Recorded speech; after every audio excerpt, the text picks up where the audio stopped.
మహాశక్తి సంపన్నుడవైన మా కన్న తండ్రి, సర్వకృపానిధి, మీ పవిత్ర నామానికి స్తుతులు స్తోత్రాలు చెల్లిస్తున్నాం.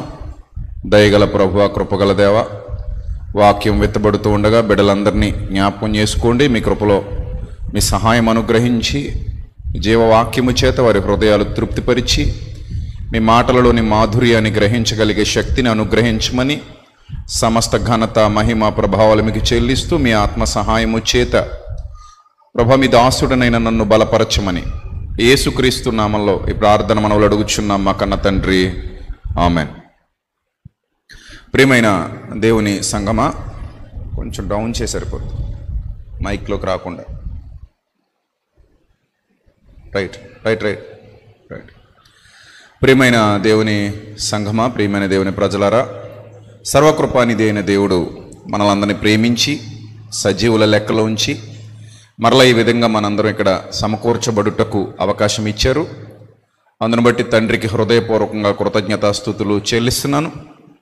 మీరు కూడా ఈ వారమంతా దేవుని చేత కాపాడబడిన వారై, సత్యవాక్యము చేత బలపరచబడిన వారై మరలా దేవుని సన్నిధికి రావాలనే ఆసక్తితో, ఆలోచనతో, సంసిద్ధతతో అనేక ప్రాంతాల నుండి సత్యవాక్యం కొరకు ఇక్కడి వరకు వచ్చారు. అందును బట్టి మీ అందరికి కూడా మరొకసారి నేను నా శుభాభివందనాలు తెలియజేస్తున్నాను. దేవుని యొక్క మహాదయలో మీరు, మీ కుటుంబాలు ఇంకా వర్ధిల్లాలి, ఇంకా దీవించబడాలి, ఇంకా ఆశీర్వదించబడాలి. సత్యవాక్యము చేత, అలాగే పరసంబంధమైన దీవెనల చేత, ఆత్మ సంబంధమైన ఆశీర్వాదాల చేత మీరందరూ తృప్తిపరచబడాలని మనస్ఫూర్తిగా నేను కోరుకుంటున్నాను. ఈరోజు కూడా ఒక విలువైన సందేశాన్ని మనం వినబోతున్నాం కనుక శ్రద్ధాశక్తులతో, భయభక్తులతో మీరందరూ దేవుని మాటలు వినవలసిన వారై ఉన్నారు. హృదయాన్ని సంసిద్ధంగా ఉంచుకొని ప్రభు మాట ఆ హృదయం అనే పలకల మీద వ్రాయబడి సత్యవాక్యము చేత మన అంతరంగమంతయు అలంకరింపబడి దినదినం మనం మరింతగా దేవునిలో ఎదగాలి, మరింతగా దేవునికి దగ్గర కావాలి. అది మనందరి బాధ్యత. అది మనందరి బాధ్యత. సో ప్రతి ఒక్కరూ పిలువబడతారు. పిలువబడిన వారందరూ ఎన్నుకోబడరు. పిలువబడిన వారు అనేకులు, పిలువబడిన వారు అనేకులు ఉన్నారు. కానీ ఏర్పరచబడిన వారు ఎంతమందిట? కొందరే ఉన్నారు. సో చాలామంది పిలువబడతారు కానీ అందరూ ఏర్పరచబడరు, అందరికీ భాగ్యం దక్కదు. ఇంకో విషయం చెప్తాను, గుర్తుపెట్టుకోండి. ఇరుకు ద్వారమున ప్రవేశింప పోరాడుడి అన్నాడు. ఇరుకు ద్వారమున ప్రవేశింప పోరాడుడి. దాన్ని కనుగొని వారు ఎంతమందిట? దాన్ని కనుగొని వారు ఎంతమందిట? కొందరే. మరి మిగిలిన వాళ్ళందరూ విశాలమైన మార్గంలోకి వెళ్ళిపోతారట. ఆ విశాలమైన మార్గంలో వాళ్ళకి సత్యం దొరకదు. సత్యం దొరక్క నశించిపోతారు. నాకు ఎంత బాధగా ఉంటుందంటే, యేసుప్రభు వారు బోధిస్తున్నప్పుడు వారు కాపరి లేని గొర్రెల వలె విసిగి చెదరి ఉన్నందున వారి మీద కనికరపడి ప్రభువు వారికి మరీ ఎక్కువగా బోధించారని వ్రాయబడింది. కాపరి లేని గొర్రెల వలె ఉన్నారు అని కనికరపడి వాళ్ళకి ఏం చేశారట? ప్రభు బోధించారట. అంటే కాపరి లేని గొర్రెలకు బోధ అనే భోజనం దొరక్కపోవడం వల్ల వారు నశించిపోతున్నారు, నష్టపోతున్నారని ఎరిగినటువంటి ప్రభు వారికి మరీ ఎక్కువగా బోధ ద్వారా బలాన్ని ఇచ్చే ప్రయత్నం చేశారు. ఈరోజు చాలా సంఘాలలో సత్యవాక్యం ప్రకటింపబడట్లేదు. వాళ్ళకి సత్యవాక్యం లేదు, అది గుర్తించలేని స్థితిలో ఉన్నారు వాళ్ళు. నిజం, మేము సత్యాన్ని వినట్లేదు, మేము అసత్యంలో ఉన్నాము, దీనివల్ల మాకు నిత్య జీవితం రాదు.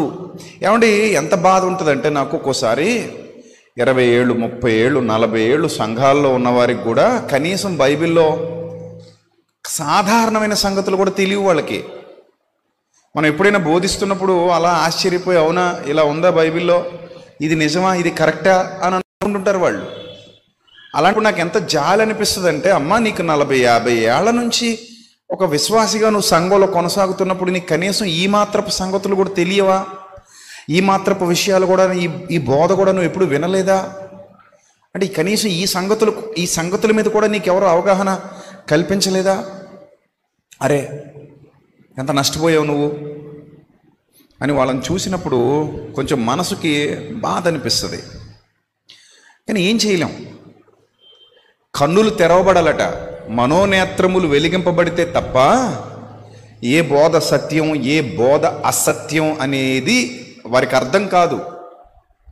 అందుకే రోజు చాలామంది చూడండి మోసపోవడంలో మనుషుల్ని బేరీజు వేసుకో, ఎక్కువ జనాలు ఎక్కడికి వెళ్తే అక్కడ సత్యం ఉన్నట్టట. ఇది నిజమా? ఇది ఎక్కువ జనాలు ఎక్కడికి వెళ్తే అక్కడ సత్యం ఉన్నట్టు అనేది నిజమైతే కొన్ని చోట్ల ఎక్కువ జనాలు ఉంటారు. షాపింగ్ మాల్స్లో, సినిమా థియేటర్లలో కూడా ఎక్కువ జనాలు ఉంటారు. కొన్ని అసభ్యకర నృత్యాలు ప్రదర్శనలు జరుగుతున్న చోట కూడా ఎక్కువ జనాలు ఉంటారు. కొన్ని మోసాలు గారడీలు చేసే ఇతర మతాల దగ్గర కూడా ఎక్కువ జనాలు ఉన్న సందర్భాలు ఉన్నాయి. అంత మాత్రాన అన్ని సత్యాలు కావు. ఎక్కువ జనాలు ఉంటే అది సత్యం అనుకోవడం అంతకంటే బుద్ధిహీనత మూర్ఖత్వం మరోటి ఉండదు. ఎక్కువ జనాలు ఎక్కడుంటే అది సత్యం కాదు. ఇప్పుడు యేసు ప్రభు వారితో 12 మందే ఉన్నారు, పిలాతుతో వేలాది మంది ఉన్నారు. పిలాతు సత్యమే, యేసు ప్రభు అసత్యం అనుకోవాలా ఏంది? కాదు కదా. సో కాబట్టి సత్యానికి కొలమానం బైబిల్ బోధ అంతే. అతడు బైబిల్లో ఉన్నది ఉన్నట్టుగా బోధిస్తున్నాడా లేదా, మనల్ని ఆత్మీయంగా బలపరుస్తున్నాడా లేదా, ఖచ్చితమైన వాక్యానుసారమైన ఖండించి గద్దించి బుద్ధి చెప్పే ఉపదేశం అక్కడ ఉందా లేదా, ఇది మనం ఆలోచన చేయాలి. అది కాకుండా వేరే ఏది ఆలోచించినా మనం ఏమవుతాం? మోసపోతాం. కాబట్టి ఇక్కడ మీరు గమనించండి, మీరు పిలువబడిన వారుగా బలపరచబడి ఏర్పరచబడిన గుంపులో ఉండాలి. చివరికి మీరందరూ కూడా నిత్య జీవాన్ని స్వతంత్రించుకోవాలి. అలా నిత్య జీవాన్ని స్వతంత్రించుకోవాలంటే మీరు దేవుని దృష్టిలో ఒక మెట్టెక్కి మీ అంతటి మీరుగా ప్రయాసపడి మీ అంతటి మీరుగా కష్టపడి ఆయన దృష్టిలో మీరు పడాలి. అర్థమైందా? ఆయన దృష్టిలో పడే కార్యాలు మీరు చేయాలి. ఆయనకిష్టమైనవి చేయాలి. ఉదాహరణకి తిమోతికి రాసినటువంటి 2వ పత్రిక 2వ అధ్యాయము 19వ వచనం ఒకసారి చూద్దాం. తిమోతికి రాసిన 2వ పత్రిక 2వ అధ్యాయము 19 నుండి చదువుతున్నాను, చదువుకుందాము. ఒకసారి అందరూ కూడా తెరిచి జాగ్రత్తగా చూడండి. అయినను దేవుని యొక్క స్థిరమైన పునాది నిలకడగా ఉంది. దేవుని యొక్క స్థిరమైన పునాది అట ఎలా ఉందట? నిలకడగా ఉందట. మీకు గత వారం కూడా చెప్పాను, వేయబడిన పునాది తప్ప మరి ఒక పునాది ఎవడు వేయనేరడు. ఒకటే పునాది ఇంటికి 100 పునాదులు ఉండవు. నేను చెప్పాను మన వారం మీకు. సో కాబట్టి ఇక్కడ చూడండి, ప్రభు యొక్క స్థిరమైన పునాది నిలకడగా ఉంది. ప్రభు తన వారిని ఎరుగును. ఎంత బాగుంది మాట. ప్రభు తన వారిని ఎరుగును. తనవారు ఎవరు? తనవారు కానివారు ఎవరు? ఆయన దృష్టికి ఇష్టమైనవి ఎవరైతే చేస్తున్నారో వారు తనవారు. ఆయన దృష్టికి ఇష్టం కానివి చేసేవారు తనవారు కారు. ఇది మీరు గమనించాలి. ప్రభు తన వారిని ఎరుగును. నెక్స్ట్, అనునదియు ప్రభు నామాన్ని ఒప్పుకునే ప్రతివాడు దుర్నీతి నుండి తొలగిపోలట. రెండు ఒకసారి జరగాలి. కానీ ఈరోజు క్రైస్తవ్యంలో విచిత్రం ఏంటి చెప్పనా? ప్రభు నామాన్ని ఒప్పుకుంటాం, దుర్నీతిలో ఉంటాం. ఈరోజు చాలామంది ఉన్నారు అలాగా. మన క్రిస్టియన్ సొసైటీలో ప్రభు నామాన్ని ఒప్పుకున్నారు, కానీ ఇప్పటికీ ఎక్కడున్నారు వాళ్ళు? దుర్నీతిలో ఉన్నారు, దుర్నీతిలో కొనసాగుతున్నారు, దుర్నీతి సంబంధమైన వ్యవహారాల్లో మునిగిపోయారు. వాళ్ళ ఆలోచన విధానం ఇంకా మారలేదు. ఎలా మారుతుంది చెప్పండి? లోపలికి దేవుని వాక్యం వెళ్తుంటేనే కదా మన హృదయాలు మార్పు చెందుతాయి. సత్యవాక్యం వెళ్లకుండా అసత్యమే లోపలికి వెళ్ళిపోతున్నప్పుడు ఎలా అండి మన హృదయాలు మారేది? ఎప్పుడు మన హృదయాలు మారేది కదా? సో ప్రభు నామమును ఒప్పుకొను ప్రతివాడు ఏమైపోవాలి? దుర్నీతి నుండి ఏమైపోవాలి? తొలగిపోవాలి. నేను ప్రభు నామాన్ని ఒప్పుకుంటా, దుర్నీతి చేస్తా, జరిగిస్తా, క్వైట్ ఆపోజిట్, అస్సలు సెట్ అవ్వదు. నువ్వు ప్రభునామాన్ని ఒప్పుకుంటే దుర్నీతి నుండి తొలగిపో. లేదండి ప్రభునామం పెదాల మీద ఉచ్చరింపబడుతూ ఉంటుంది, బ్రతుకులో మాత్రం దుర్నీతి కంటిన్యూ అవుతూ ఉంటుంది అని ఒకవేళ మనం అంటే గనుక చాలా పెద్ద తప్పు చేస్తున్నాం అని అర్థం. చాలా పెద్ద తప్పు చేస్తున్నాం.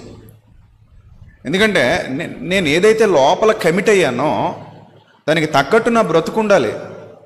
అర్థమైందా?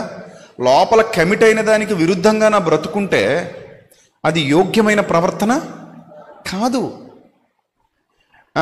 ప్రభునామమును ఒప్పుకుని ప్రతివాడు దుర్నీతి నుండి తొలగిపోవలను అనునది దానికి ముద్ర. ప్రభు యొక్క స్థిరమైన పునాదికి ముద్ర. ఆ పునాది నిలకడగా ఉందట, దానికి ముద్ర ఇదే, ఇంకా వేరే ముద్ర ఏది లేదు, ఇదే ముద్ర.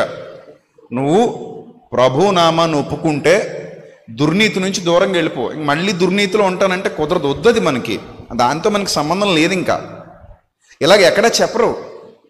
నువ్వు దుర్నీతిని విడిచిపెడితేనే ప్రభునామాన్ని ఒప్పుకో అని ఏ మతంలో అయినా ఉందా? ఎక్కడైనా ఉందా? నువ్వు ఎలా అయినా బతికే వచ్చే పూజ చేసుకుని వెళ్ళిపో అంటాడు కొంతమంది. నువ్వు ఎలా అయినా బతికే వచ్చే ప్రార్థన చేసుకుని వెళ్ళిపో. నీ జీవితానికి దేవుడికి సంబంధం ఏమీ లేదు అక్కడ. చూసుకోండి, కావాలంటే మీరు ఎక్కడికైనా వెళ్ళండి, నీ జీవితానికి దేవుడికి ముడిపెట్టలేదు అక్కడ. నువ్వు జస్ట్ వచ్చి ఆ కార్యక్రమాలు ఏవైతే ఉన్నాయో చేసుకుని వెళ్ళిపో అంతే. అక్కడికి వచ్చి ఇంక అక్కడితో అయిపోయింది. నువ్వు జీవితం ఎలా ఉన్నా పర్లేదు. మరి మా జీవితంలో పాపాల మీద పాపాలు జరుగుతాయి, దాని రెమెడీస్ దానికి చెప్తాం. ఎందులోకి వెళ్ళాలి, ఎక్కడికి వెళ్ళాలి, ఏం చేయాలి, ఎక్కడ స్నానం చేయాలి, లేకపోతే ఏం దానం చేయాలి, ఇది చేసేసి నీ పాపం ఎప్పటికప్పుడు ఫ్రెష్గా పోగొట్టేసుకోవచ్చు. దానికి రెమెడీస్ ఉన్నాయి, మాట్లాడుకుందాం తర్వాత. నీ బతుక్కి దేవుడికి ఏ సంబంధం లేదండి, ఏమి లేదు. బైబిల్ ఒక్కటే గిఫ్ట్గా, కానుకగా నీ జీవితాన్ని ఇవ్వమని అడిగింది, కానుకగా పరిశుద్ధతను ఇవ్వమని అడిగింది, సజీవ యాగంగా మీ దేహాన్ని సమర్పించమని అడిగిన ఏకైక ప్రభువు మన ప్రభువు. ఎంత మంచి ప్రభు ఆయన! నా వలే మీరు కూడా ఉండాలని కోరుకున్న ప్రభు ఆయన. అది దేవుడికి ఉండాల్సిన లక్షణం. దేవునికి ఉండాల్సిన గొప్ప లక్షణం ఏంటంటే, నా వలే మీరు కూడా ఏమై ఉండాలి? పరిశుద్ధులై ఉండాలి. నేను పరిశుద్ధుడనే ఉన్న ప్రకారము మీరు కూడా సమస్త ప్రవర్తన యందు ఏమై ఉండాలి? పరిశుద్ధులై ఉండాలి అని కోరుకున్నటువంటి దేవుడు మన దేవుడు. అంత ప్రేమ మన ఎడల చూపించాడు ఆయన, అంత కృప మన ఎడల చూపించాడు. అర్థమైందా? సో కాబట్టి మనం ఆలోచించాలి ప్రియమైన దేవుని ప్రజలారా, మనం గ్రహించాలి వ్రాయబడినటువంటి ప్రతి మాట.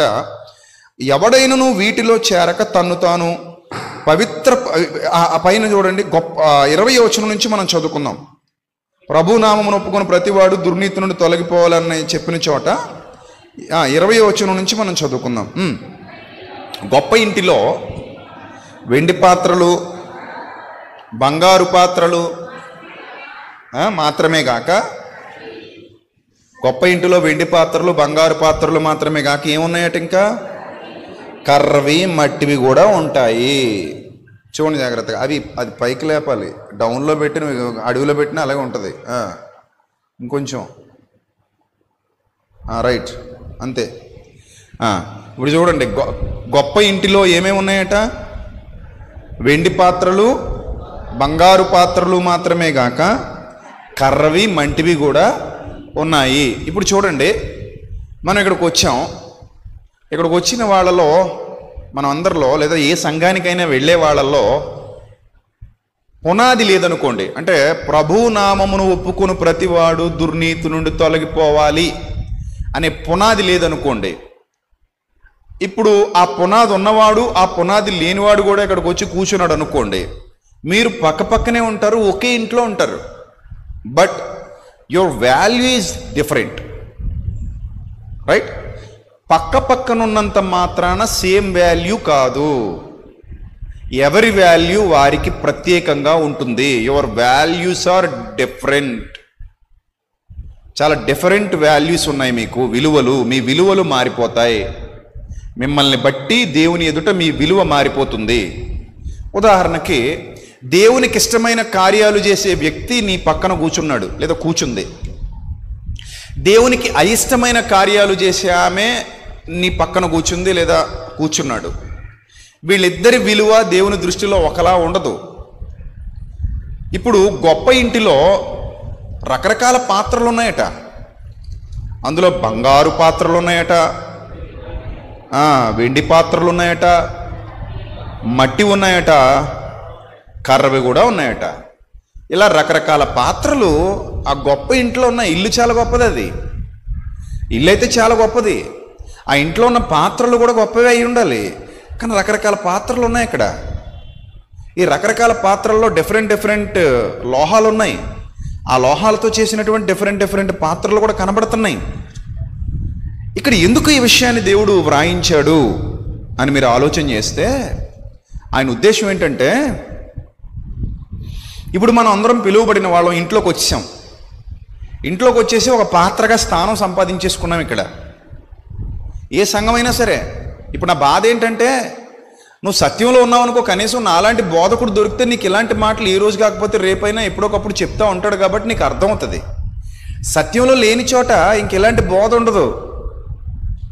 ఆ బోధ లేని చోట కేవలం భౌతికమైన విషయాలు, శరీర సంబంధమైన విషయాలు, కల్పనా కథలు, కట్టుకథలు, కాకమ్మ కథలు, గెంతటాలు, అరవటాలు, వీటితో కాలం గడిపేసి ఎవరింటికి వాళ్ళు వెళ్ళిపోండి అని చెప్పేస్తారు.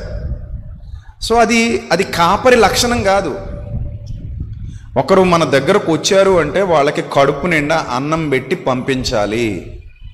ఆ అన్నమే దేవుని వాక్యం. వాళ్ళ ఆకలితో వచ్చారు, అది బోధకుడు గుర్తించాలి. బోధకుడు గుర్తించి వాళ్ళ ఆకలి తీర్చాలి. వాళ్ళకి ఏది అవసరమో అది వాళ్ళ హృదయాలలోనికి పంపించాలి. నా దృష్టిలో ఇది రీఛార్జ్ అన్నమాట. ఎప్పుడైతే మనం ఫ్యూయల్ పోస్తే, పెట్రోల్ ట్యాంకులో పెట్రోల్ పోస్తే బండి ముందుకెళ్తుందో, క్రైస్తవ జీవితంలో సత్యవాక్యంగాని నిజంగా పోయగలిగితే వాళ్ళ ఆత్మీయ జీవితాలు మండుతాయి. చూడండి, మండుతాయి, ప్రకాశవంతంగా వెలుగుతారు. వాళ్ళు జ్యోతుల మాదిరి ఉంటారు. వాళ్ళు జ్యోతులే. కానీ చాలా తప్పు చేసేసారు ఇప్పటికీ క్రైస్తవ సమాజంలో. ఎలక్షన్ వచ్చిందా? ఇప్పుడు ఎలక్షన్ వస్తే ఎవరో క్యాంపెయిన్ చేసుకోవడానికి సంఘాలకు వస్తారు. వాళ్ళకేంటి 4 ఓట్లు కావాలి. మళ్ళీ 5 ఏళ్ల దాకా మనకు కనబడరాళ్ళు క్యాంపెయినింగ్కి వస్తారు సంఘాలకి. ఇలా రాగానే వాక్యం ఆపేసి వాళ్ళకి మైక్ ఇచ్చేస్తున్నారు. చూడండి, చాలా సంఘాల్లో జరుగుతుంది ఈ దుర్మార్గపు ప్రక్రియ. వాక్యం ప్రకటించేవాడు వాక్యం ఆపేసి వాళ్ళకి మైక్ ఇచ్చేసి, ఏమంటే అంటే కాసేపు వెయిట్ చేయమంటే మా వచ్చిన ఆయన కోపం వచ్చేస్తుందేమో అని వాక్యం ఆపేసి మరి మైక్ ఇచ్చేసి మనల్ని మనమే కించపరుచుకునే దరిద్రపు ప్రక్రియ అన్నమాట ఇది. మన ప్రభువును పక్కన పెట్టే నీచమైన ప్రక్రియ. ఎవడు ప్రభువును పక్కన పెట్టాడో వాడు సేవకుడు కాడు, కానేరడు. చెప్పలేవా నువ్వు? కాసేపు కూర్చోవయ్యా, అయిపోయిన తర్వాత ఒకవేళ మాట్లాడదలుచుకుంటే మాట్లాడదాం, ప్లీజ్ వెయిట్, కాసేపు వెయిట్ చేయి. ఇది దేవుని వాక్యం ప్రకటింపబడే సమయం. నా ప్రభువుకి నేను చాలా వాల్యూ ఇస్తున్నాను. వాక్యము దేవుడై ఉండెను. అది లేదు. ఇంకా అలాంటి వాడు ఆత్మల్ని రక్షిస్తాడు, నిత్యజీవానికి ఏమో నడిపిస్తాడు. పనికిరానోడు వాడు సేవకుడు అనిపించుకోడు. అలాంటి వాళ్ళు ఈరోజు సేవకులుగా తగలడ్డారు. ఎక్కడికో వెళ్ళి రాజకీయ నాయకుడి దగ్గరికి వెళ్ళి మా సంఘంలో 200 మంది ఉన్నారు, మా సంఘంలో 100 మంది ఉన్నారు, మా సంఘంలో 500 మంది ఉన్నారు, మరి ఏంటి కథ, వీళ్ళందరూ ఓట్లు నీకు ఏపిస్తాను, నాకు ఎంత ఇస్తామని అడుక్కు తెచ్చుకుంటున్నటువంటి సేవకులు ఉన్నారని వింటున్నప్పుడు నాకు బాధేస్తుంది. అరే రే రే, ఎవరయ్యా మిమ్మల్ని తీసుకెళ్ళి అక్కడ కట్టేశారు? ఎవరు మిమ్మల్ని బలవంతం చేశారు అలాంటి చోట ఉండమని? పాచిపోయిన చట్నీ వేస్తానంటే ఆ హోటల్కి వెళ్ళవు కదా. పాడైపోయిన అన్నం పెడతానంటే, పాడైపోయిన సాంబార్ వేస్తానంటే ఆ హోటల్కి వెళ్ళవు కదా. చెడిపోయిన వస్తువులు అమ్ముతున్నారంటే ఆ షాపుకి వెళ్ళవు కదా. ఇంత ద్రోహం చేస్తున్నారని తెలిసిన సంఘానికి నువ్వు ఏ ముఖం పెట్టుకుని వెళ్తున్నావయ్యా? నువ్వు మానేయాలి కదా, ఇంక అక్కడికి వెళ్ళకూడదు కదా. ఇలాంటి తప్పుడు కార్యాలు చేస్తున్నాడని తెలిసాక కూడా నువ్వు ఎలా వెళ్తున్నావు అక్కడికి? నేను ఎవడు భ్రమ పెట్టాడు? ఎందుకు సాతాను నీ మనోనేత్రాలు గుడ్డితనం కలిగజేసి నీ పెక్క తాడేసి మరి తీసుకెళ్ళి అక్కడే కూర్చుండబెడుతుంది? తెలుసు కదా నీకు అక్కడ ఏమి లేదని, అది తప్పని తెలుసు కదా, అయినా కూడా ఎలా? ఇప్పుడు నేను దేవుని వాక్యం ప్రకటిస్తున్నప్పుడు దేవుని మీతో మాట్లాడుతున్నాడు అన్నది సత్యం కదా. సత్యవాక్యం ప్రకటింపబడుతుందంటే దేవుడు మనతో మాట్లాడుతున్నాడు. వాక్యము దేవుడై ఉండెను, కలిగి ఉన్నది ఏది ఆయన లేకుండా కలగలేదు. ఎక్కడ ఇద్దరు ముగ్గురు కూడి ఉన్నారో వారి మధ్యలో నేను ఉన్నాను. మీకు ప్రకటింపబడుతున్న వాక్యం సత్యం అయితే, ఆ సత్యమందు మీరు ప్రతిష్ఠ చేయబడితే, ఆ సత్యమే దేవుడైతే, నా దేవుని మాట వినిపింపబడే సమయంలో ఎవరో ఒక లోక సంబంధం వచ్చి నేను మైకి తీసుకుని మాట్లాడతాను, మీ దేవుడిని కాసేపు మౌనంగా ఉండమని చెప్పినట్టే కదా అక్కడ. I right or wrong? మీ దేవుని కాసేపు మౌనంగా ఉండమనండి, ఆయన కాసేపు మాట్లాడొద్దని చెప్పండి, మీ పరిశుద్ధాత్ముడిని పక్కన ఉండమనండి. ఫస్ట్ నేను మాట్లాడేసి నా ఎలక్షన్ క్యాంపెయిన్ చేసుకున్న తర్వాత మీ పరిశుద్ధాత్ముడు వచ్చి మాట్లాడుకోమనండి, మీ దేవుడిని వచ్చి కంటిన్యూ చేసుకోమనండి, అంతవరకు వెయిట్ చేయమనండి. ఓకేనండి, రైట్. మా పరిశుద్ధాత్ముడు ఎంతలండి, మా ప్రభు ఎంతలండి, వాళ్ళని పక్కన పెడతాం మీకోసం. మేము అమ్ముడుపోయిన బతుకులు మావి, బజారు బతుకులు మావి, ఇంతకంటే దరిద్రంగా ఎవడు మాట్లాడు నిన్ను, నీతిమాలిన బతుకులు మావి. కాబట్టి మేము మా ప్రభువుని పక్కన పెడతాం, మా పరిశుద్ధాత్మని పక్కన పెడతాం, మీరు వచ్చి మాట్లాడుకోండి, మీ ఎలక్షన్ క్యాంపెయిన్ చేసుకోండి మా సంఘాల్లో, మీరు మీ రాజకీయ గొడవలని మా సంఘాల్లో చెప్పుకొని అప్పుడు వెళ్ళండి. వాక్యం అవసరమైతే తగ్గించుకుంటామంటే మీకంటే మాకు పెద్ద ఇంపార్టెన్స్ ఏమీ లేదు. రోజు అరగంట చెప్పుకుంటే ఈరోజు పావు గంట చెప్పుకుంటాం. ఆయన అరగంట గంటల్లో సబ్జెక్ట్ ఉండదు, సరుకు ఉండదు. ఇలాంటి వాడి దగ్గర ఈ టైప్ క్యారెక్టర్ ఉంది అంటేనే వాడి దగ్గర ఏమి లేదని అర్థం. సాతాను సంబంధి, సాతాను చేత ఎన్నుకొనబడ్డాడు కనుక ఇలాంటి భ్రష్టమైన పనులు చేస్తున్నాడు అనుకోవాలి. ఇంకా అయినా కూడా సిగ్గు లేకుండా అక్కడ కూర్చున్న వాళ్ళని ఏమనాలి? తప్పు జరుగుతుంది, నా ప్రభువుకు అవమానం కలుగుతుంది ఇక్కడ అని తెలిసినా కూడా అక్కడే ఇళ్ళు కూర్చుంటున్నారంటే సిగ్గు సెరవలేని బతుకులు కాదవి, దరిద్రపు బతుకులు. వాళ్ళతో బతికేను అసలు. వాక్యం వద్దు, వాక్యానికి విలువ లేదు, ప్రభు మాటకు విలువ లేదు. తప్పు జరుగుతుంది, కనీసం తప్పు జరుగుతుంది ప్రశ్నిద్దాం, ఖండిద్దాం అనే ఆలోచన లేదు. ఇది నా బాధ అనుకోకండి. This is not my pain, this is our Lord's pain. ఆయన ఎంత ఆవేదన చెందుతున్నాడో ఒక్కసారి ఆలోచించాలి మనం. ఆయన గాయాలు రేపుతున్న ప్రజలుగా, ఆయనను హింసిస్తున్న ప్రజలుగా, ఆయనను మరలా సిలువ వేస్తున్న ప్రజలుగా ఈరోజు క్రైస్తవ సమాజం మారిపోతుంటే చూస్తుంటే బాధ అనిపిస్తుంది, మైండ్కి అనిపిస్తుంది, నొప్పిగా అనిపిస్తుంది. ఎప్పుడు తెలుసుకుంటారు మీరు ఏంటి అసలు ఇది? నేను మనుష్యులను సంతోషపెట్టువాడనైతినా క్రీస్తు దాసుడను కాకయే పోదునన్నాడే ప్రారంభ శతాబ్దంలో మహాభక్తుడు పౌలు. ఆయన ఎక్కడా, మనం ఎక్కడా? ఆయన భక్తి ఎక్కడా, మన భక్తి ఎక్కడా? ఆయన విశ్వాసం ఎక్కడా, మన విశ్వాసం ఎక్కడా? ఈరోజు నాకు కూడా ఫోన్ చేశారు, సార్ వస్తున్నాం సార్, ఎన్ని గంటలు రమ్మంటారండి, మాట్లాడేయాలి, వచ్చేస్తున్నాం అంటే మీరు వచ్చేస్తారంటే ఇక్కడ ఎవడో మైక్ ఇవ్వడో. వస్తే అయిపోయాక రండి, ఆరాధన అయిపోయాక ప్రార్థన చేసి పంపిస్తా అని చెప్పా. ఎవరైనా రావచ్చు, తప్పలేదు, ప్రార్థన చేసి పంపిస్తాం, అది పెద్ద విషయం కాదు. అయితే ఎప్పుడు అది మా ఆరాధన అయిపోయాక రా, మా ప్రభువుని మేము గణపరిచి మహిమపరిచి ఆయన వాక్యం మేము విని ఆయన ఆరాధించి ప్రభు బలలో పాలిభాగం తీసుకున్నాక చక్కగా అంతా అయిపోయాక రా, నీకు ప్రార్థన చేసి పంపిస్తాం. ఒక సేవకుడిగా అది నా బాధ్యత కాబట్టి నువ్వు వచ్చావు. ఎవరొచ్చినా నువ్వే కాదు, మేము ఏ పార్టీకి చెందిన వాళ్ళం కాదు. సో ఎవరొచ్చినా ప్రార్థన చేసి పంపిస్తాం. అది ఎప్పుడు నువ్వు లాస్ట్లో రా. అందుకని జనాలు అందరూ ఉండకు వస్తా, నాకు మైక్ ఇస్తావా, నేను ఇక్కడ ఏదో గంట సేపు చెప్తా, నువ్వు మధ్యలో ఆపేస్తావా, నీ వాక్యం ఆపేస్తావా?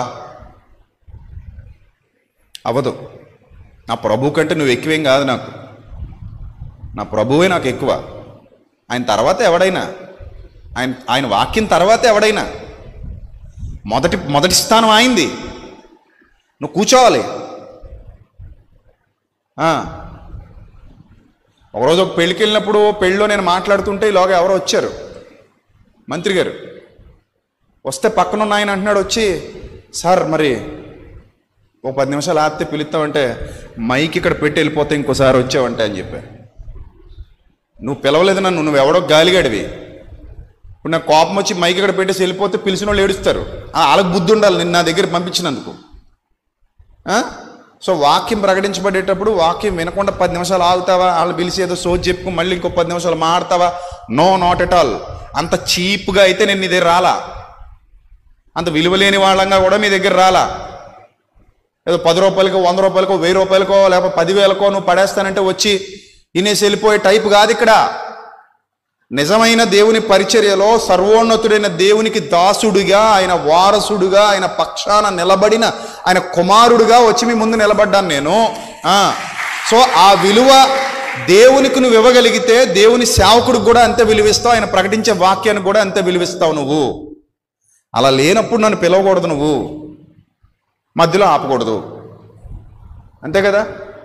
ఇప్పుడు మంత్రి గారు వచ్చారు, దేవుని మాటలు ఆపేయి. నిజంగా మంత్రి గారు మంచి ఆవిడ, ఆయన ఆపకంటే నేను కింద కూర్చుంటానంది ఆ పెళ్లిలో.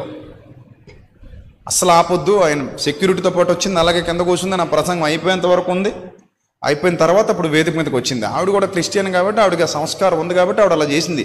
ఈ వచ్చినోడికి లేదు సంస్కారం. సో అలా ఉంటారు ఈరోజు. అంటే మీరు ఆలోచన చేయండి ఒకసారి. ఒక చోట తప్పు జరుగుతుంది, అయినా కూడా మనం దాన్ని మనకెందుకులే అయినా అక్కడికే పోదాంలే, అయినా అక్కడికి వెళ్ళి అక్కడే కూర్చొని ఆ అబద్ధమే విందాం, ఆ సత్యమే విందాం. చెప్పండి, మీరు చెప్పండి, కుళ్ళిపోయిన ఇడ్లీలు పెడుతున్నాడు, తింటారా వెళ్ళి? మిడతలు రుబ్బేసి చట్నీ, ఈగలో దోమలు వేసిన చట్నీ దోశల్లో ఇడ్లీలు వేసి అత్తనాడు, తింటారా వెళ్ళి?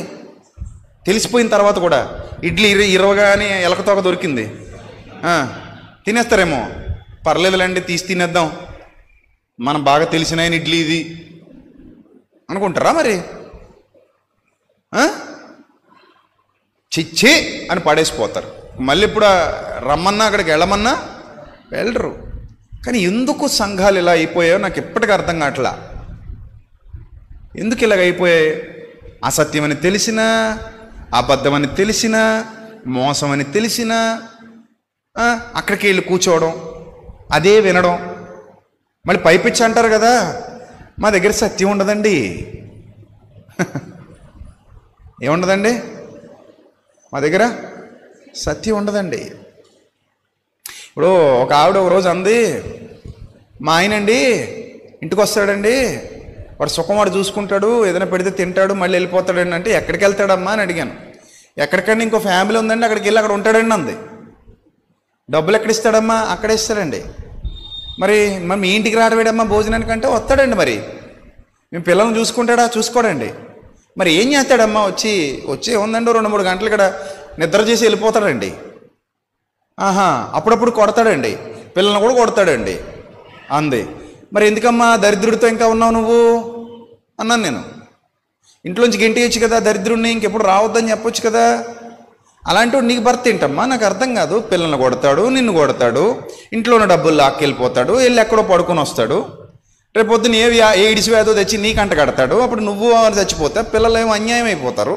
ఇలాంటి పనికిమాలినోడు ఎందుకమ్మా అసలు నీకు?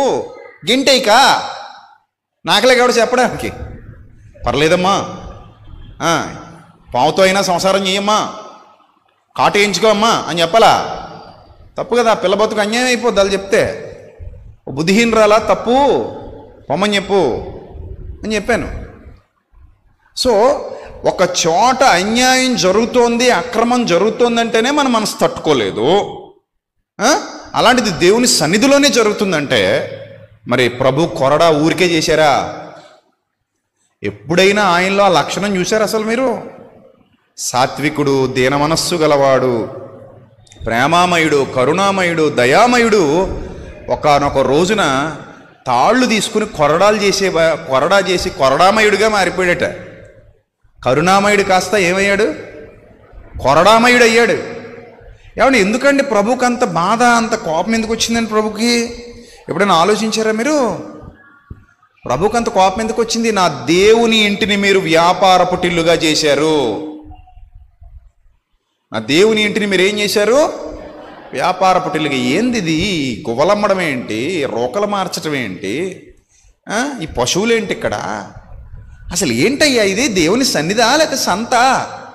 ఎందుకు ఇలా చేశారు మీరు? ఎందుకు ఇలా చేశారు? కోపం వచ్చేసింది ఆయనకి. నీ ఇంటిని గూర్చిన ఆసక్తి నన్ను భక్షిస్తుందట. కోపం, బాధ. అందుకే అన్నాను, pain of Lord not me. This is not my pain, this is our Lord's pain. ఆయన బాధపడుతున్నాడు. సంఘములన్నిటినీ గూర్చిన చింత గలదు. ఆయన బాధపడుతున్నాడు. అమ్మా మీరు మారాలి, మీ ఆలోచనలు మారాలి, ప్రభువుకు విలువివ్వాలి, ప్రభువును గణపరచాలి, ప్రభువును మహిమపరచాలి, మనల్ని మనం తగ్గించుకోవాలి, ప్రభువును హెచ్చించాలి, మనం ఆయన సన్నిధిలో ఉన్నాం, ఆయనకు విలువివ్వాలి. ఇలాంటి జ్ఞాన సంగతులతో మన హృదయాలు నింపబడాలి. కానీ అలా లేవు. చూడండి, ఈరోజు మీరే అడగండి, మీ తెలిసిన వాళ్ళని, మీ బంధువులను అడగండి. ఈరోజు ఎన్ని సంఘాలలో రాజకీయ నాయకులు వస్తే వాక్యం ఆపేసి మైక్ ఇచ్చేసారు అడగండి. ఖచ్చితంగా చాలామంది దొరుకుతారు మీకు. ఇంకా మళ్ళీ వచ్చే వారం నుంచి ఆ సంఘాలకు వెళ్ళకండి. నిజం చెప్తున్నాను నేను. వాక్యం ఆపేసి మైక్ ఇచ్చారన్న విషయం తెలిసిందా ఇంకా సంఘానికి వెళ్ళకండి. కూర్చోమని చెప్పలేమండి మనం? చెప్పగలమా చెప్పలేమా? మరి సంఘ పెద్దలు ఏం చేస్తున్నారు? గాడిదలకు పడుతుంటున్నారా? ఏం చేయాలి అక్కడ కూర్చొని? ఏమండి ఇప్పుడు వాక్యం ప్రకటింపబడుతుంది, ముందుకెళ్ళకండి, కూర్చోండి సార్, అయిపోయిన తర్వాత మేము మాట్లాడింపజేస్తాం, మీకు ప్రార్థన చేసి పంపిస్తామని చెప్పాలి. కానీ రాగానే వాక్యం ఆపేసి మైక్ ఇచ్చేసారంటే అక్కడ విలువ దేవునికా మనిషికా? కదా, విలువ దేవునికి లేదన్నమాట, మనిషికి ఇచ్చేశారు. అందుకే మిమ్మును బట్టే కదా నా నామం అన్యజనుల మధ్య దూషింపబడుతుంది, అవమానింపబడుతుందరే నాయన అన్నాడు ప్రభు. కాబట్టి తప్పండి, అది చాలా తప్పది. రైట్, సరే. ఇప్పుడు మనం ఆయనకి ఇష్టమైనవి చేయాలి. అర్హమైన పాత్రగా ఆయనకి ఇష్టమైనవి చేయాలి. ఆయనకి ఇష్టమైనవి చేస్తేనే మనం అర్హమైన పాత్రలు అవుతాం. ఇక్కడ ఏం రాయబడిందో కిందకి చదువుదాం. వాటిలో కొన్ని ఘనతకు, కొన్ని ఘనహీనతకు వినియోగింపబడును అని రాయబడింది. మీ పక్కన కూర్చున్న ఆమె ఘనతకు వినియోగింపబడుతుందా, ఘనహీనతకు వినియోగింపబడుతుందా అని ఆలోచిస్తే, ఒకవేళ ఘనహీనతకు వినియోగింపబడింది అనుకోండి, ఇదే ఇంట్లో ఉంటుంది, మీ పక్కనే కూర్చుంటుంది, కానీ అర్హమైన పాత్ర కాదు. ఆమెకు దైవాశీర్వాదం లేదు, దేవుడి దీవెన లేదు ఆ జీవితం మీద. ఆ జీవితానికి దేవుడి దీవెన లేదు. మీరు ఎన్నైనా చెప్పుకోండి, దీవెన అంటే డబ్బు ఉండడం, దీవెన అంటే ఆస్తి ఉండడం, దీవెన అంటే వెండి బంగారాలు ఉండడం కాదమ్మా. అలాగైతే లోకంలో అన్యులకి మనకంటే ఎక్కువ ఉన్నాయమ్మా. అర్థమైందా? దీవెన అంటే ప్రభువు నిన్ను ఎరిగి ఉండాలి, ప్రభువు నిన్ను ఎరిగి ఉండాలి, అర్హమైన పాత్రగా నిన్ను ఎన్నుకోవాలి, ప్రభు కృప నీ మీద ఉండాలి, నువ్వు ప్రభువుకు తెలిసి ఉండాలి. ఒకడు దేవుని ప్రేమించిన ఎడల వాడు దేవునికి ఎరుకైన వాడు అని వ్రాయబడింది కొరింథీ పత్రికలో. అలాంటి స్థితిలో నువ్వు ఉండాలి. అర్థమైందా? చదవండి కిందకి. ఇప్పుడు ఎవడైనా నువ్వు వీటిలో చేరక, ఏమండి జీవితాలు అందరివి ఒకలాగే ఉంటాయండి, కానీ మనం డిజైన్ చేసుకున్న దాన్ని బట్టి మనకి స్పెషాలిటీ అనేది ఆధారపడి ఉంటుంది. ఉదాహరణకి నేను మొన్న మదర్ తెరీసా గురించి చిన్న మాట మాట్లాడాను. చాలా కష్టపడి సేవ చేసింది ఆమె. వివాహం కూడా చేసుకోవడం మానేసి ఒక మిషనరీగా తనను తాను దేవుని సేవకు సమర్పించుకొని చాలా కష్టపడింది, చాలా సేవ చేసింది అని చెప్తే కింద చాలామంది మూర్ఖ శిఖామణులు ఏమని కామెంట్లు పెట్టారంటే, ఒక మత మార్పిడి ముఠాకి చెందిన ఆమె మదర్ తెరీసా ఎంతోమందిని మతాలు మార్చింది, దాని గురించి నువ్వు గొప్పగా మాట్లాడతావేంటి అని నోటుకొచ్చినట్టు నోరు పారేసుకున్నారు. ఈ దరిద్రులు ఎవరో ఆవిడ కాలంలో పుట్టినోళ్ళు కాదు, ఇలా కామెంట్ చేసిన వాళ్ళు ఎవరో. ఆవిడ పని చేసే సమయంలో ఇంకా పుట్టలేదు. ఎవరో చెప్పిన గాలి మాటలు వినేసి ఆమె గురించి అలా చెడ్డగా మాట్లాడారు. ఇప్పుడు ఇండియన్ గవర్నమెంట్ ఎక్కడైనా మదర్ తెరీసా మత మార్పిళ్ళు చేసింది, సేవ చేసుకోవాలనుకుంటే, నా సేవలు మీకు కావాలనుకుంటే మీరు మతం మారాలి, మతం మారితే తప్ప నేను సేవ చేయనని బలవంతంగా మతాలు మార్చింది, ఈ విధంగా ఈమె మీద ఇన్ని కేసులు ఉన్నాయని ఇండియన్ గవర్నమెంట్ ఎక్కడైనా ధృవీకరించిందా? లేదు. ఆమెకు భారతరత్న అవార్డు ఇచ్చి సత్కరించింది మన ఇండియన్ గవర్నమెంట్. కానీ ఈ కల్పిత కథనాలు సృష్టించేటువంటి దుర్మార్గపు స్వభావాలు కలిగిన వాళ్ళు ఆమె మీద లేనిపోని వార్తలన్నీ చక్కర్లు కొట్టిస్తున్నారు. ఇలా మాట్లాడే వాళ్ళకి నిజంగా ఇంగిత జ్ఞానం ఉంటే ఏమని చెప్పాలో తెలుసా? మదర్ తెరీసా కంటే ముందే మా మతంలో లేదా మా దేశంలో కుష్ఠరోగుల చేతులు పట్టుకుని, శూద్రుల పాదాలు పట్టుకుని కడిగిన మహనీయులు ఉన్నారు. అది రామా చరిత్ర అని చెప్పుకోగలగాలి. ఒక్కడికి కూడా ధైర్యం లేదు ఇప్పటివరకు అలా చెప్పుకోవడానికి. శూద్రులు మంచినీళ్ళు తాగడానికి అర్హత లేదు వాళ్ళ బావుల్లో, వాళ్ళ చెరువుల్లో మంచినీళ్ళు తాగకూడదు శూద్రులు. శూద్రులకి మంచినీళ్ళు ఎక్కడో పైనుంచి ఎత్తిపోసేవారు. వాళ్ళు ఉమ్మేయకూడదు, రోడ్ల మీద చెప్పులు వేసుకుని నడవకూడదు, ముడ్డికి చీపురు మూతికి ముంతా కట్టుకుని తిరిగేటువంటి పరిస్థితులు ఉండేవి ఒకప్పుడు శూద్రులకి. అంత హీనంగా శూద్రుల్ని చూసిన వాళ్ళు వాళ్ళ కుష్ఠరోగం వస్తే చేతులు కడుగుతారా? వాళ్ళ గాయాలకు శుభ్రం చేస్తారా? వాళ్ళు వామిటింగ్ చేసుకుంటే చేతులతో పట్టేదట మహాతల్లి, అలా పడతారా? అలాంటివి ఏమైనా చేస్తారటి? చేయరు.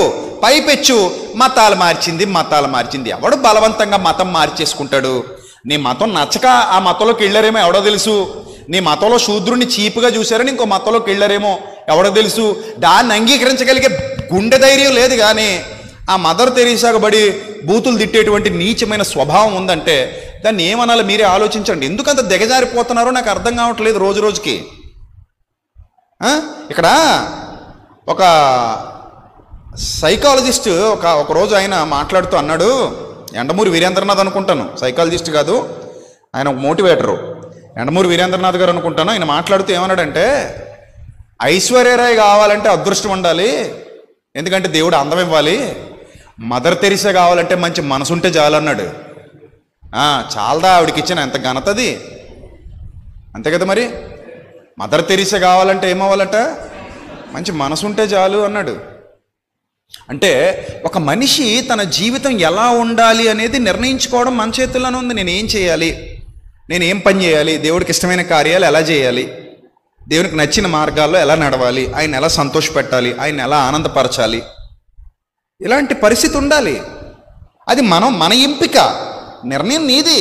నేను మళ్ళీ చెప్తున్నా, అర్హమైన పాత్రగా మలచబడాలి అనే ఆలోచన నీకుంటే నువ్వే మారాలి. ప్రభువా, నేను నీ సన్నిధిలోకి వచ్చి నిలబడ్డా, నీకు అనుకూలంగా నీకు ఇష్టమైన పాత్రగా నన్ను నేను చెక్కుకుంటాను తండ్రి అని ఒప్పుకో. సమస్త దీవెనలు, తండ్రి యొక్క ఆశీర్వాదాలు నీ మీద ఉండక మానవు. దైవ దీవెన నిత్యము నీ మీద నిలిచి ఉంటుంది కదా. ఎందుకంటే ఆయన పక్షపాతము లేనివాడు, ఆయనకి జాతి మత కుల ప్రాంత దేశ భేదాలేవి లేవు. అందరినీ ఒకేలా చూస్తున్నాడు ఆయన. మంచి చెడు తప్ప ప్రభువుకు మరొకటి లేదు. పక్షపాతము లేనివాడు ఆయన. అంత ప్రేమిస్తున్నాడు ఆయన అందరినీ. అదే ఆయన ప్రేమ, అదే ఆయనకున్నటువంటి ఔన్నత్యం. కాబట్టి మనం ఇప్పుడు ఎలా ఉండాలనే నిర్ణయం మనం తీసుకోవాలి. చూడండి అక్కడ ఏం రాయబడిందో, ఎవడైనా నువ్వు వీటిలో చేరక తను తాను పవిత్రపరుచుకొని ఎడల, నిన్ను నువ్వే పవిత్రపరుచుకోవాలి. ఎవడైనా నువ్వు వీటిలో చేరక తను తాను పవిత్రపరుచుకునే ఎడల వాడు పరిశుద్ధపరచబడి యజమానుడు వాడుకొనుటకు అర్హమై ప్రతి సత్కార్యమునకు సిద్ధపరచబడి ఘనత నిమిత్తమైన పాత్రయై ఉండును. చూసారా, అలాంటి పాత్రగా మరి నువ్వు మారుతావా, మారాలనుకుంటున్నావా? అలా అనుకుంటే నిర్ణయం నీదే. నిన్ను నువ్వు చెక్కుకో. నాకెవరు చెప్పలేదు నువ్వు ప్రభు కోసం పనిచేయని. నాలో పుట్టిన ప్రేరణది. నువ్వు దేవుని పనిచేయి, వాక్యం నేర్చుకో, మారు మనసు పొందు. నాలో పుట్టిన ప్రేరణ. ఆ ప్రేరణకు నేను లోబడ్డాను, లొంగిపోయాను. ఆ ప్రేమకు నేను లొంగిపోయాను. నువ్వు ఇలా మార్పు చెందు. మీకంటే ఘోరంగా హీనంగా అయిపోదునేమో లోకంలో ఉండగా. లోకంలో మీరు ఎలాంటి స్థితిలో అయితే ఉన్నారో అంతకంటే హీనమైన స్థితిలో నుంచే నేను వచ్చాను. ఇంకా హీనంగా నా బ్రతుకు మారిపోదునేమో. కానీ ప్రభు దానికి అంగీకరించక, అరే నాయనా, ఇది లైఫ్, నీకు ఎలా కావాలో నువ్వు డిజైన్ చేసుకో. నువ్వు ఎలా మారదాం అనుకుంటున్నావు? నువ్వు ఒక్కడో మారితే వందలాది జీవితాలు మారుతాయని నా ప్రభు ముందుగా చూశారేమో. ఆయనకి భవిష్యత్తు తెలుసు కాబట్టి నన్ను మారమని ప్రేరేపించింది ఆయన. సో నేను మారిన క్రమంలో, నేను బోధకుడిగా మారిన క్రమంలో ఈరోజు వేలాది మంది హృదయాలలో, లక్షలాది మంది జీవితాలలో దేవుని వాక్యపు వెలుగులు నింపగలుగుతున్నానంటే అది దేవుడు నాకు ఇచ్చినటువంటి ఆధిక్యత, అది నాకు గొప్ప బహుమానం అని భావిస్తాను నేను. అది నాకు ఆయన ఇచ్చిన బహుమానం. సో కాబట్టి నిర్ణయం నాది. ప్రభువా, నేను నీ కోసం బతకాలని అనుకుంటున్నాను తండ్రి. కష్టమైనా నష్టమైనా నిర్ణయం తీసేసుకున్నాను ప్రభువా. ఇక మీదట నా జీవితం నీది. అప్పుడు పుట్టిందే పాటది. ఇందాక మీరు పాడుకున్న పాట, దేవా నా జీవితం ఇదిగో నీ సొంతం అని. ఫస్ట్ ఆల్బంలో పాటది. ఎప్పుడో రాశాను, అప్పుడు పుట్టింది ఆ పాట. నేను నిర్ణయం తీసుకున్నాను, నేను ఇలా ఉండాలనుకుంటున్నాను తండ్రి. నేను నిర్ణయం తీసేసుకున్నాను, నా జీవితం నీ సొంతం, ఇంకంతే. చచ్చిపోయేంత వరకు నీ కోసమే బ్రతుకుతాను తండ్రి. చచ్చిపోయేంత వరకు నీ సేవలోనే ఉంటాను తండ్రి. చచ్చిపోయేంత వరకు నిన్ను మహిమపరుస్తూనే తిరుగుతాను. నీకోసమే నా జీవితం అని తీసుకున్న నిర్ణయం. కాబట్టి అర్హమైన పాత్రగా మారాలా, ఘనహీనమైన పాత్రగా ఉండిపోవాలా, ఎలా మారాలి, ఏ స్థాయిలో నిన్ను నువ్వు చూపించుకోవాలనేది నీ మీద ఆధారపడి ఉంది. అర్థమైందా? సో నిర్ణయం నీదే. Decide your self. ఘనత కావాలా, ఘనహీనతకు పోవాలా, గొప్పగా ఎదగాలా, తృణీకరింపబడాలా, ఏ పాత్రగా మారాలి, ఎలాంటి పాత్రగా మారాలి, నిర్ణయం తీసుకోండి మీరే. నిర్ణయం తీసుకొని జీవితం ముగిసిపోయే లోపు, ఎప్పుడు ముగిసిపోతుందో తెలియదు కదా, ముగిసిపోయే లోపు మిమ్మల్ని మీరు సెట్ చేసేసుకోండి. ఇప్పుడు మరియా 7 దెయ్యాలు పట్టినాయట. 7 దెయ్యాలు, మగ్దలేని మరియా. ఆ 7 దెయ్యాలు బట్టి అలాగే చచ్చిపోయింది అనుకోండి, ఆమె జీవితం చీకట్లో గెలిచిపోయేది. కానీ ప్రభు మాటలు విని ఈ పాత బ్రతుకు రోత బ్రతుకు సమాధి చేయబడాలని దాన్ని సమాధి చేసి సరికొత్త జీవితానికి నాంది పలికింది కాబట్టే మొట్టమొదటి సువార్థికురాలిగా చరిత్రలో మిగిలిపోయింది. శిష్యులకి వెళ్ళి చెప్పింది ప్రభు లేచి ఉన్నాడన్న సంగతి. అవునా? సో కాబట్టి మీరు కూడా మీ జీవితాన్ని ఒక మెట్టు ఎక్కించుకోండి, దించుకోకండి. ఉన్నతమైన స్థితిలోనే ఉండండి, ఉన్నతంగా బ్రతకండి, గొప్పగా ఆలోచించండి, గొప్పగా జీవించండి. దానికి సత్యమే ఆధారం. సత్యం లేకపోతే మీ జీవితాలు ఎప్పటికీ ఎదగో, మీ కుటుంబాలు ఎప్పటికీ ఆశీర్వదింపబడవు. ఈరోజు సత్యం విలువ తెలియకపోవచ్చు చాలామందికి. నిజం, అలాగే ఉన్నారు. సత్యం విలువ చాలామందికి తెలియట్లా. వాడు అనుకుంటారు, చిన్న సంఘం అండి ఇది, ఇక్కడ ఏసీ ఉండదని ఒకడట, లేకపోతే ఇది లోపలికి అయిపోయిందని ఒకడు, మరొకడైతే సాయంత్రం పూట పెట్టకూడదు బ్రదర్.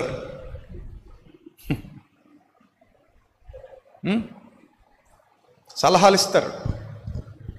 కానీ సత్యం విలువ అర్థమైన వాడు అసలు ఇది దొరకడమే మాకు మహాభాగ్యం అనుకుంటాడు.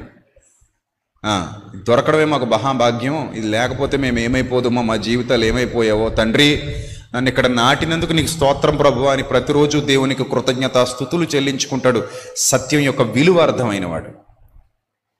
కాబట్టి ప్రియమైన దేవుని ప్రజలారా, అర్హమైన పాత్రగా మిమ్మల్ని మీరు మలుచుకోండి, మిమ్మల్ని మీరే సిద్ధపరుచుకోండి, మీ జీవితాన్ని మీరే బలపరుచుకోండి, ఆత్మీయ కట్టడాలుగా మారండి, శక్తివంతమైన సాధనాలుగా మారండి. ప్రభు మిమ్మల్ని హెచ్చిస్తాడు. బలిష్టమైన ఆయన రెక్కల క్రింద దేన మనస్సు కలిగి ఉండండి, తగిన కాలమందు ఆయన మిమ్మును హెచ్చించినట్లు. అలాంటి దీవెనాశీర్వాదాలు మీ సొంతం కావాలని మనస్ఫూర్తిగా కోరుకుంటూ నా మాటలు ముగిస్తున్నాను. వచ్చే వారం మరిన్ని సంగతులు నేర్చుకుందాం. అలాంటి ధన్యత దేవుడు మీకు, మీ కుటుంబాలకు సమృద్ధిగా దయచేయునుగాక. ఆమెన్. మీ అందరికీ మరొకసారి ఒక సంతోషకరమైన ప్రకటన ఏంటంటే, నేను చెప్పినట్టుగానే చాలామంది సహకారుల యొక్క పేర్లు జీవగ్రంథంలో అనే గ్రూపులో జాయిన్ అయ్యారు. నేను అన్నాను కదా, ప్రతి నెల మీరు సహకరించగలిగితే మీటింగ్స్ ఆగిపోకుండా జరుగుతాయి. దేవుని వాక్యం ప్రకటింపబడాలి, సువార్త ప్రకటింపవలసిన భారం మనందరి మీద మోపబడింది. సత్యం ఏ హృదయంలో లేదో ఆ హృదయంలోనికి సత్యం పంపించాలి అనే మాటలు నేను చెప్పినప్పుడు చాలామంది విని, అన్నయ్య మేము కూడా ఆ సహకారుల గ్రూపులో ఉంటామని చెప్పాను కదా. 8500006339 కానీ 6349 కానీ మెసేజ్ చేయండి. మన మినిస్ట్రీ అఫీషియల్ నెంబర్స్ ఉన్నాయి, రెండే.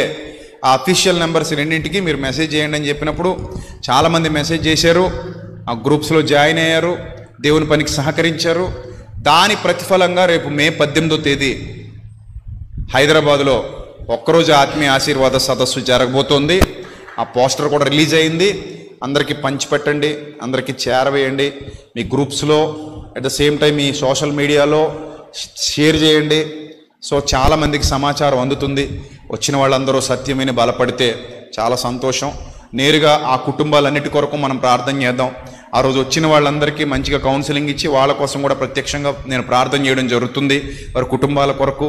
సో కాబట్టి హైదరాబాద్లో జరగబోతున్నటువంటి ఈ సదస్సు కొరకు మీ అందరూ కూడా మీ అనుదిన ప్రార్థనలో జ్ఞాపకం చేసుకోండి. ఇక్కడే కదా అనేక ప్రాంతాలలో సత్యం వ్యాపింపజేయడానికి మనం సభలు నిర్వహించబోతున్నాం. ఎవరైనా సహకారులుగా ప్రతి నెల అన్నయ్య నేను కూడా సహకారుల గ్రూప్లో లిస్టులో ఉంటాను, నాకు తోచినంత క్రమం తప్పకుండా ప్రతి నెల సువార్త పనికి నేను కూడా సహకరిస్తాను అనేవాళ్ళు ఎవరైనా మంచి మనసుతో ప్రేరేపించబడిన వారు ఉంటుంది, దేవునికి ఇష్టమైన కార్యం అని గుర్తించి ఆ కార్యంలో మీరు కూడా పాలిభాగస్తులు కావాలని అందరికీ ప్రేమపూర్వకంగా హితో బలుకుతున్నాను. దేవుడి మాటలు మీ వినికిడిలో ఫలింపజేసి మేము మీ కుటుంబాలను దీవించి ఆశీర్వదించునుగాక. ఆమెన్.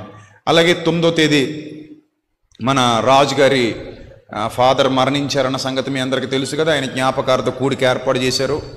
ఆ వివరాలన్నీ కూడా తర్వాత మీకు సోదరులు, ఆ ప్లేస్ ఏ కళ్యాణ మండపంలో పెట్టారట ఎక్కడో, అవన్నీ మీకు సోదరులు తెలియజేస్తారు. తప్పకుండా వచ్చి ఆ ప్రార్థనలో కూడా మీరు పాల్గొనాలని మీ అందరికీ ప్రేమపూర్వకంగా మనవి చేస్తూ నా మాటలు ముగిస్తున్నాను.